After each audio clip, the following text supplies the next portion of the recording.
Hello, I'm Daniel Lucas, and once again, we are having a Safa day or Safa Sunday. If you like our episode last week, and of course, we doing a follow up about sci-fi fantasy characters. So, Miss Bernal, can you do introduce yourself again? Of course, as usual.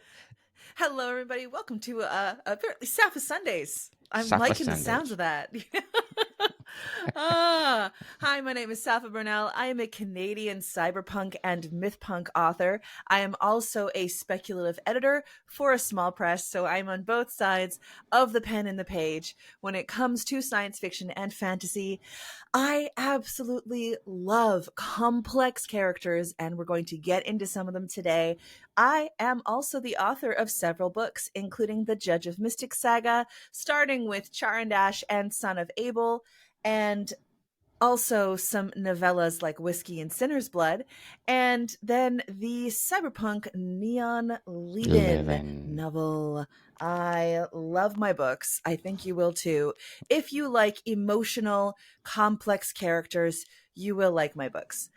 If that's not your thing, then I am sure I can find other books from authors who approach things a little differently. And then that's good too, because everybody's allowed to like what they like. And just because I Yes. say something doesn't mean that that's the be all end all. So remember that too. And read things for yourself. Yes. And as we said, we're going to talk about sci fi fantasy characters that often stand as the embodiment of imagination, limitless potential, weaving together the threads of extraordinary and familiar to create things that captivate and resonate with us. So, Miss Bernal, my first question is, what defines a character as being part of a sci fi genre versus the fantasy genre? Okay, so when we're looking at the difference between science fiction and fantasy, I think the biggest thing that we have to address is whether you're using technology or magic. And oftentimes you see science fiction being defined as the human organism going through change. And so there's a shakeup, there's that sense of progression or regression, there's that sense of change that happens in science fiction that is very unique to it. Oftentimes it is almost parable like when it comes to certain things. You get a lot of science fiction authors, especially the science fiction authors in the 20th century, who were making a case for something. They were trying to get people to look at their society in a different way so that they could make changes within that society.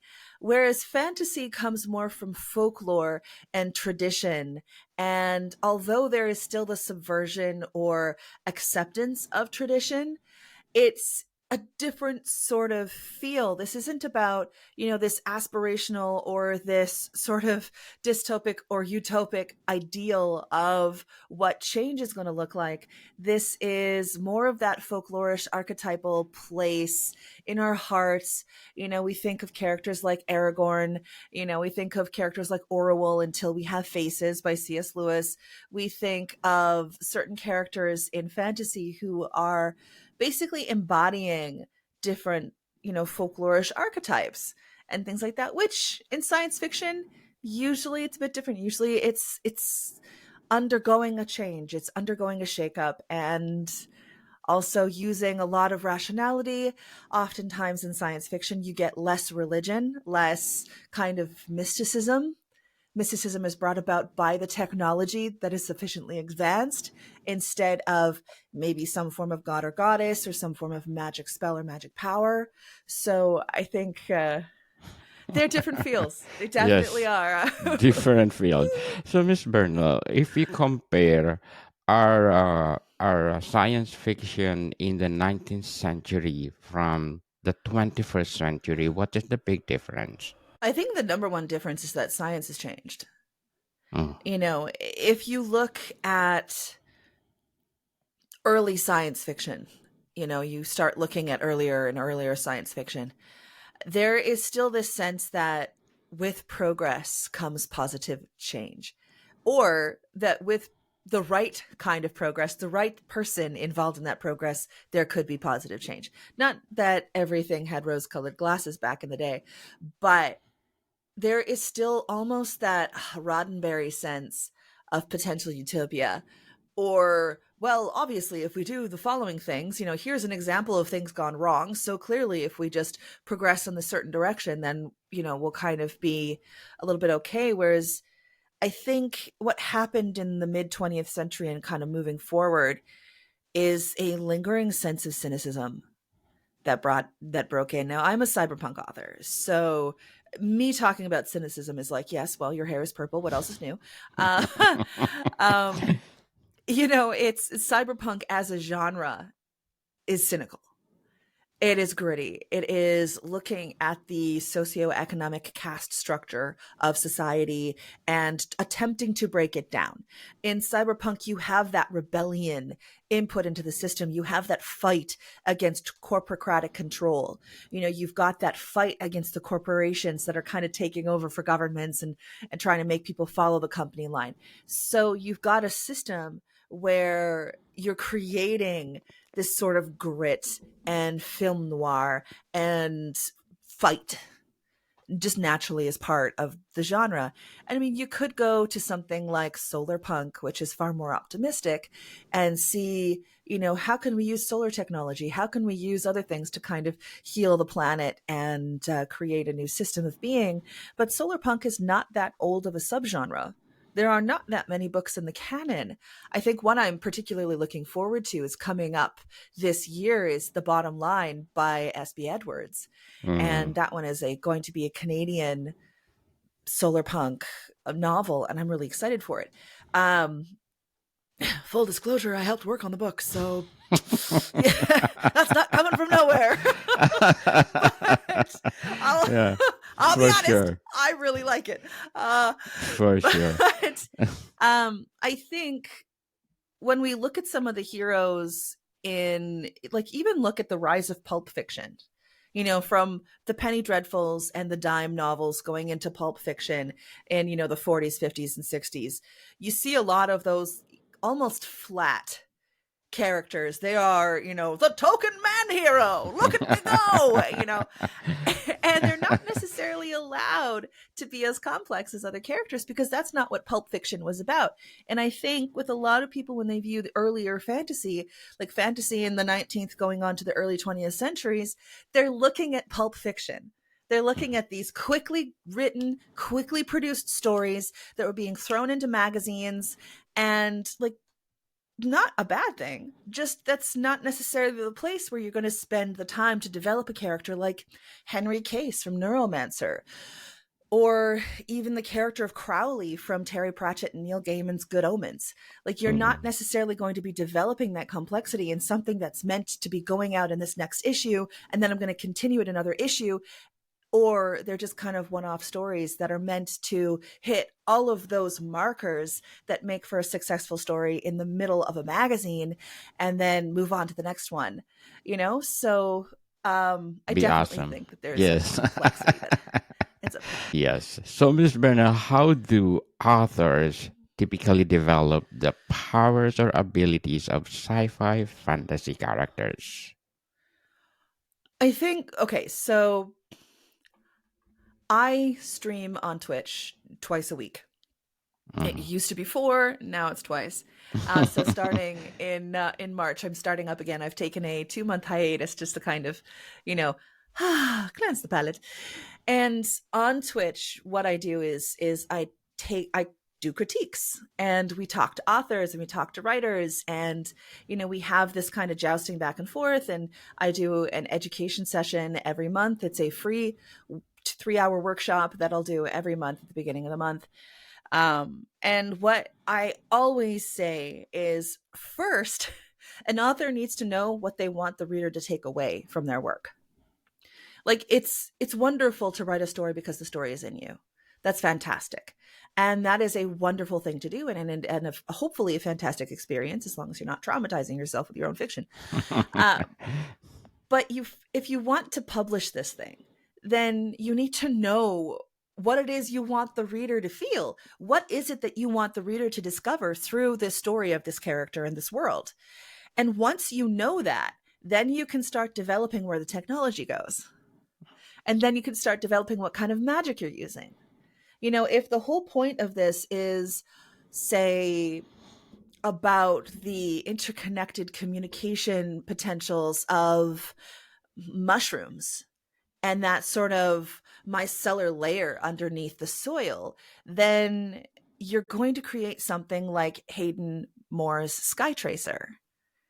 And you're going to create this world with these mushroom forests and these fantasy characters working through them. But, one of the characters is naive to everything because they're from this above place. And another character is completely grizzled by the area and wearing masks to avoid spores and all this. You're going to develop the magic in a certain way where it's about communication and the complexity of varying societies and how they work as dystopic, combined units. If it's about, you know, cyberspace, a consensual hallucination experienced daily by billions of legitimate operators in every nation, Yes. aka William Gibson's Neuromancer, you're going to create a character like Case, who at the beginning of Neuromancer, he can no longer use his console. He is a hacker that plugs himself into the matrix, he plugs himself into cyberspace, and is, the kind of guy that goes through the ice, aka through all of the antivirus software and things like that, and steals secrets and just does the things that hackers do.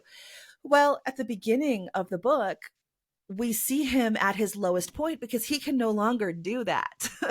Because there was a bad deal that he came out on the bad side of, and they messed with his brain until he could no longer do the thing that made him money, the thing that he loved.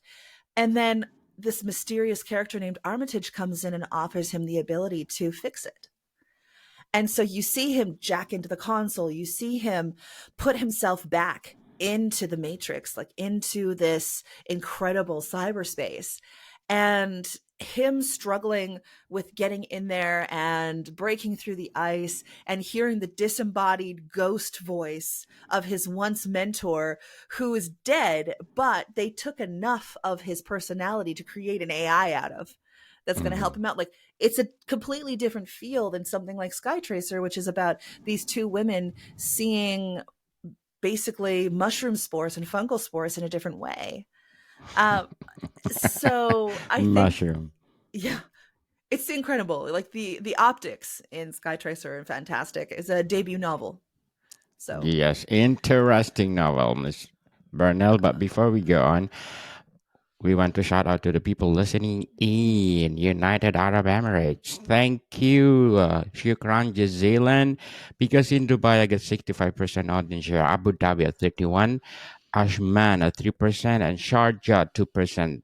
Shukran Jazilan, United Arab Emirates, for supporting this podcast because this podcast is created and empower writers all over the world like Miss Safa Bernal. So let's continue, Miss Safa. What role that alien species play in shaping the personalities and abilities of sci-fi characters? okay, I think if we're going to talk aliens, we have to talk probably, and I'll say this is what I honestly believe, the best version, the best written alien I've ever seen. The Ocean in Solaris by Stanislav Lem. Oh, So yes, I there's a couple agree. ways to look at this. You could see aliens as reflections of parts of society that you're attempting to get people to look at in a different way. We get this a lot with allegories of, conquest, where you have the big, gigantic, technologically advanced aliens attempting to conquer the woefully underprepared Earth, and that really is that sense of conquest and in a way colonization. You get a lot of that kind of thing going on. But if we're talking true aliens here, we have to talk about Stanislav Lem. This is a book that you will have to read in translation if you read it in English. um How this is a about in fact. France? Yeah, well, hopefully you read the French translation. um But the ocean, this sentient ocean, is a central enigma. It's this writhing entity that is so outside of bipedal humanoid humanity that the scientists go and they build a station around this planet in the middle of space, and they're studying this ocean, thinking that they're studying the ocean, but really the ocean is studying them.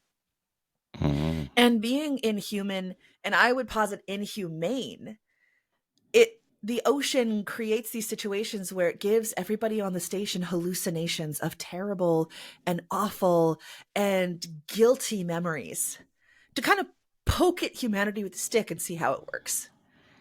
And I love it. I absolutely love it because it's so alien. And I love my aliens to not just be like, okay, what kind of alien are you? Oh, I'm an alien based on this one people group. Okay, you're not really an alien. You're just a representation of something else. But this is truly alien. It's almost like, some of the monsters you get in certain things, but I love how intelligent and inhuman the ocean in Solaris is, and how the humans, like, Gibarian and Sartorius and Snout, they're looking at this ocean, they're inspecting it and studying it, and they're seeing that there are these patterns in the sea, these, you know, incongruous things that end up coming up from the ocean in certain mathematical principles and certain things like that as a form of communication.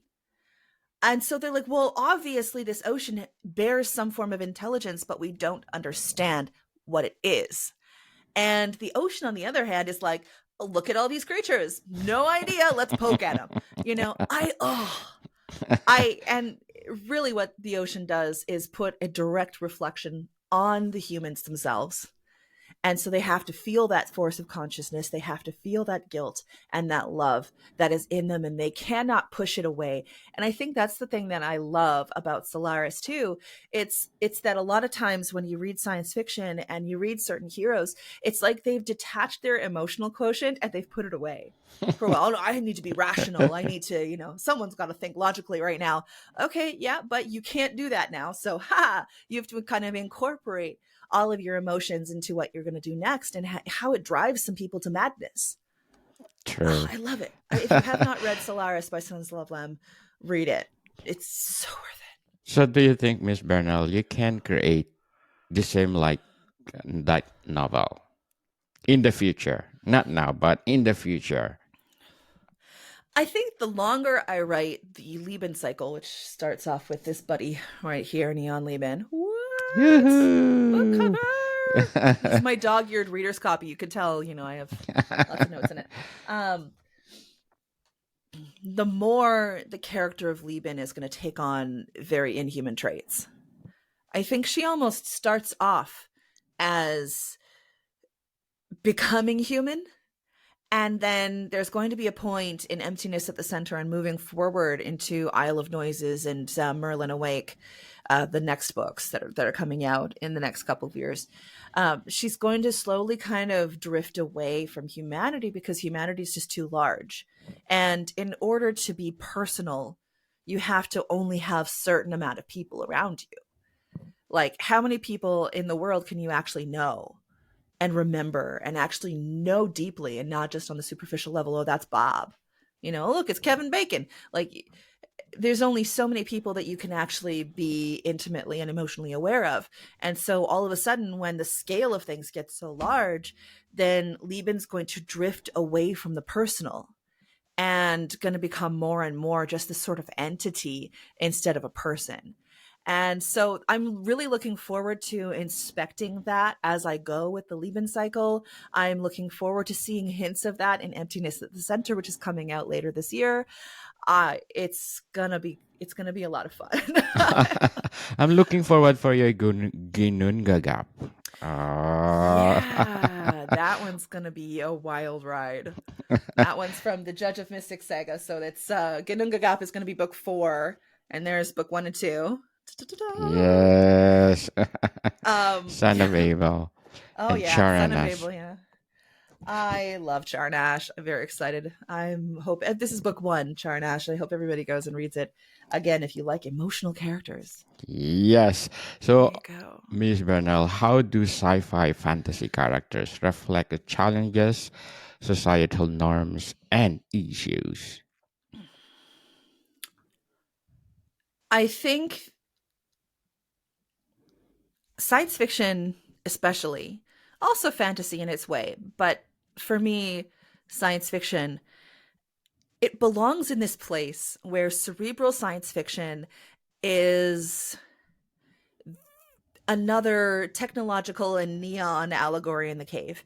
It is this parable like place where you can tell your truth or inspect something about humanity without poking at somebody who's like, hey, that's me. It's like, well, no, this is a robot.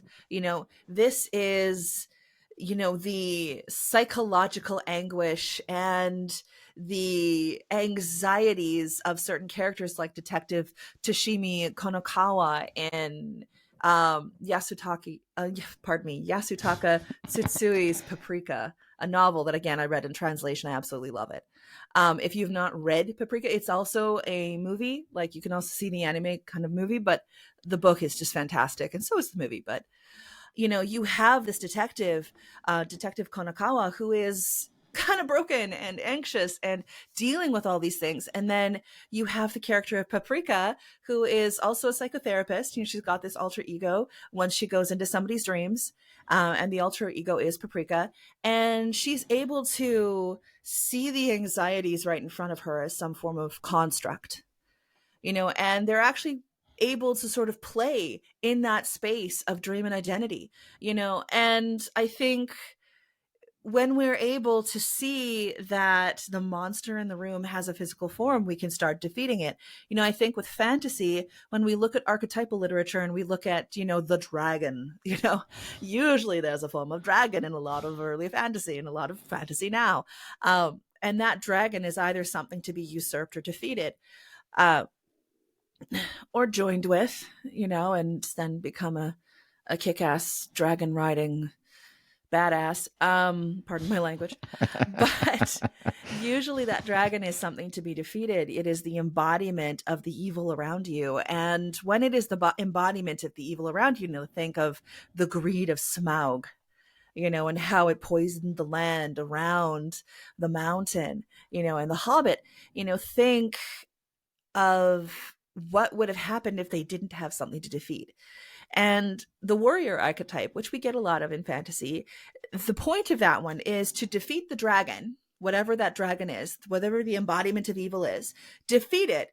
And then the reward for defeating that dragon is the chance to go home and, as we see in folklore, live happily ever after. After. That is why a hero or a warrior goes to war. They go to war not just to be part of battle. There is that berserker side of a lot of people, and that's totally fine.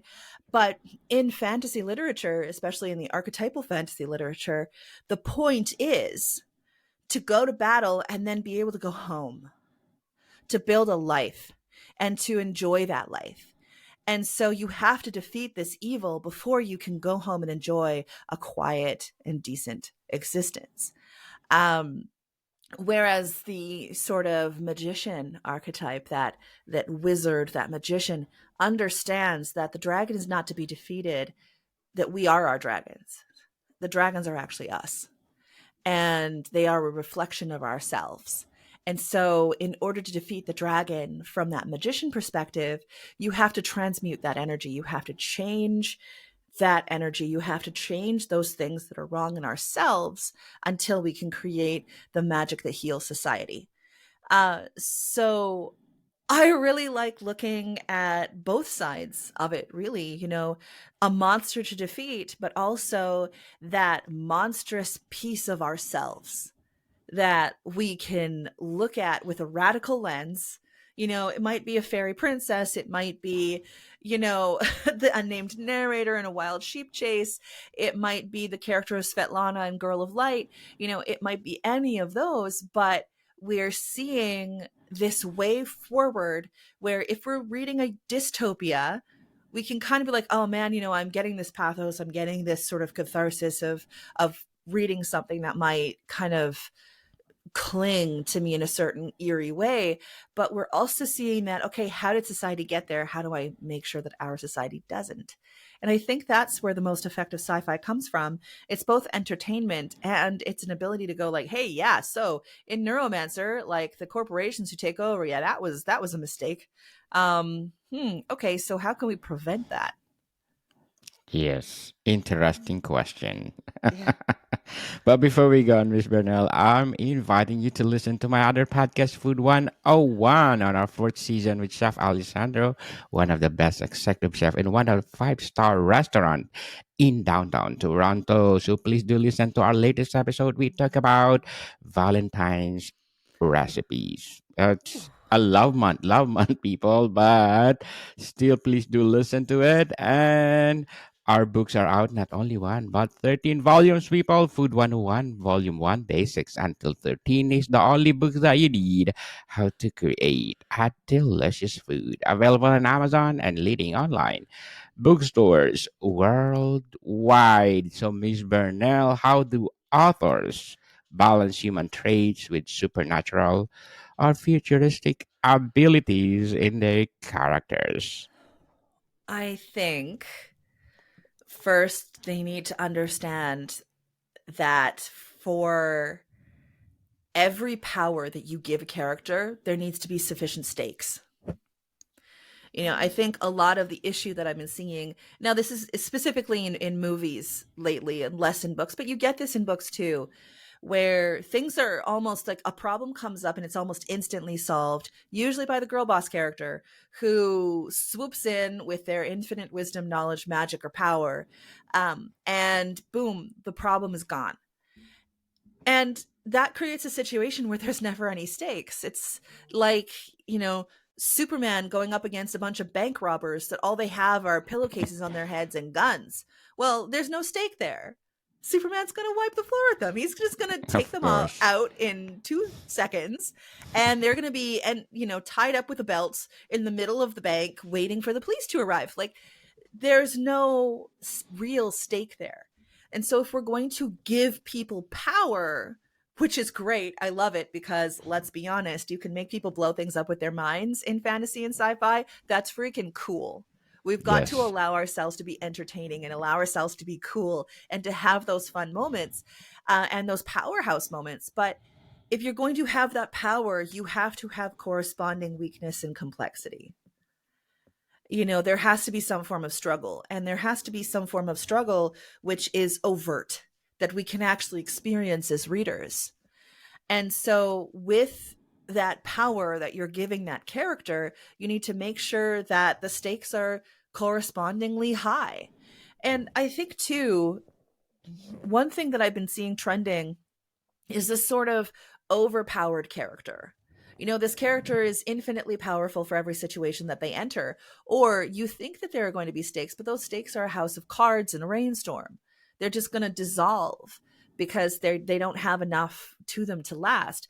And that sort of power fantasy does have its place in certain places, but does it create long lasting complex characters? No. It's closer to the pulp fiction that we had last century that most people have forgotten about. They might remember one character, maybe two, and usually those characters they remember from those short stories are the complex ones. Usually they are the few that actually had some complexity to them. Not very many people remember Captain Quasar. Like, um, we need to create the antagonist force of those books in such a way that it feels like there's a potential for loss here. There's a potential that the protag will not come through in the end, and that we have that tension raising forward. And I say antagonist force because it's not always a character. Sometimes it's the setting around them. Sometimes it's the apocalyptic Earth with radiation poisoning so bad that they have to go back down into those tunnels, otherwise they'll die, or they'll end up with cancer. And then they have to kind of play with how many minutes do I have left. I have, okay, my best friend is 180 seconds away. If I book it, I only have 90 seconds left before I start getting to dangerous radiation levels. Do I go take that journey or not? Do you have that sense of stake? So stakes create tension, and tension can also be created between characters, but I think that you just have to make sure that there's multifacets to all of the characters you portray and not just one. If you have one really well defined character and the rest of the people are paper dolls, that doesn't work either. You have to make sure that there is a sort of corresponding complexity to the characters around them. Uh, and go from there. I knew for me, when I was writing Char Nash, this is a myth punk series. And so myth punk, it's looking at gods, goddesses, and folklore in a punkish way. There is subversion of certain traditional themes. There is some grit. There is some magic. I've got a lot of surrealistic aspects to this novel because that's part of myth punk. Either, this non-linear storytelling or something that's kind of a postmodern literary convention, that usually goes into myth punk. And the main character, Caleb Malthison, has a significant amount of power, both almost political power, but also just physical power because he's a demigod. He's the grandson of Thor. Um, but situations keep him off his feet. He can't get his footing because everything keeps changing so rapidly. He's like, oh, crap, what do I do now? Oh my goodness. And so he spends half the book trying to figure out what's going on. And once he finds out what's going on, he's able to do something to help against it. But then events happen at the end of the book, and it takes us to Son of Abel. And The so for second book. me, yeah, takes us to Son of Abel, where we get Caleb's lowest point. And yes, the people around him understand how powerful he is. We have an expression of how powerful he can be at the end of Charnash. But for me, when it comes to the Judge of Mystic Saga, the quartet of novels, it was about first showing who he is as a man, and showing who he is as a lover, a husband, as somebody just part of his world. And then to see that down point, that lowest point where he needs to call for help. And when he does call for help, all of a sudden his family comes around him and helps him get back up to that place where then all of a sudden in book 3 you can see his power for what it really is. And it was very important for me, for Book of Revels and for Gunungagap, to then be able to let him go loose, because I felt like we had 2 novels to investigate who Caleb is and kind of prove why he has certain strengths and certain power, so that when we get to those big battle scenes, when we get to those gigantic moments of like, whoa dude, it makes sense, but it's also something earned. And I think that would be the other thing I would tell writers. Your protagonists have to earn the power they take. They can't just be born with it. It's not Maybelline.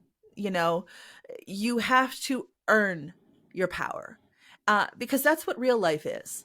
We don't Yes. start infinitely powerful. We start as children who need to learn the way that we should go. We start as people who stumble and don't always do the right thing and don't always know what to do. And then we get better over time. What is it? 10,000 hours to master something? And so you're More to tell than me that. that 17, yeah, 100,000 hours, anybody, 100,000, yes. yeah. Um, go for In it. what ways do sci-fi fantasy characters' journeys typically differ from those traditional literature?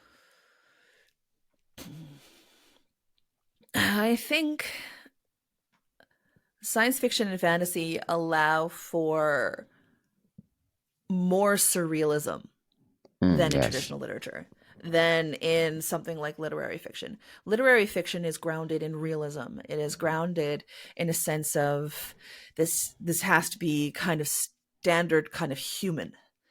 And science fiction and fantasy take the brakes off. You can heighten things, you can expand them, you can add supernatural force, you can put people in a sort of compression pot, and seal it up and see what shakes.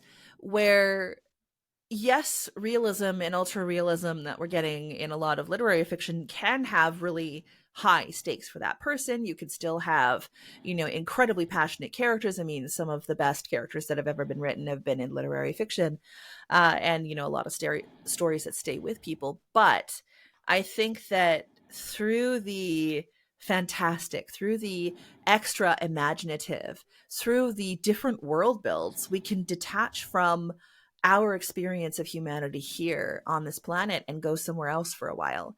I think that you have the ability to sort of shake things up in a different way. You have the ability to escape. And that ability is really important because life is hard, you know, And and life is certain, too short. yeah, it's too short, it's difficult. And depending on when you were born and what generation you were born in, you're dealing with wars and economic depressions, and you're dealing with tons of incredibly gritty stuff.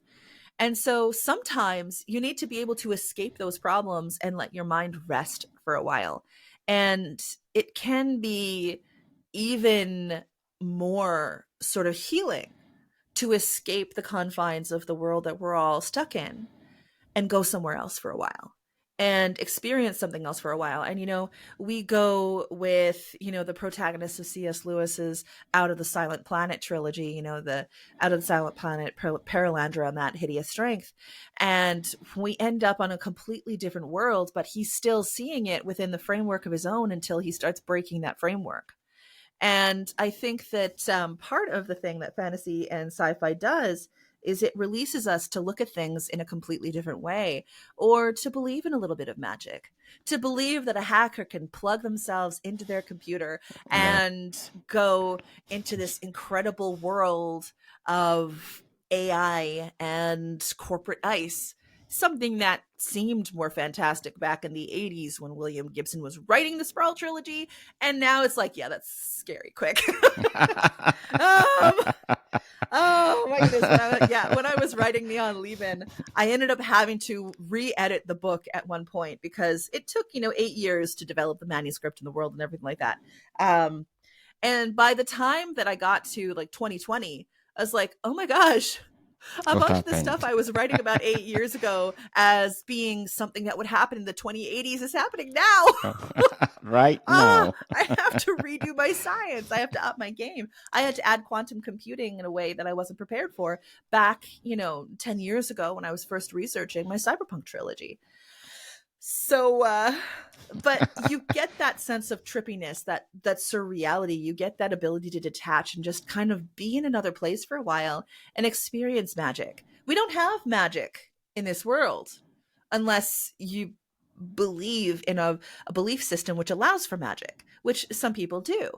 We don't have that same connection to, whatever it is, whether it's, the elements or, the earth itself, or to some form of mystical goddess or flower that grants immortality. We don't, I mean, I haven't found that flower.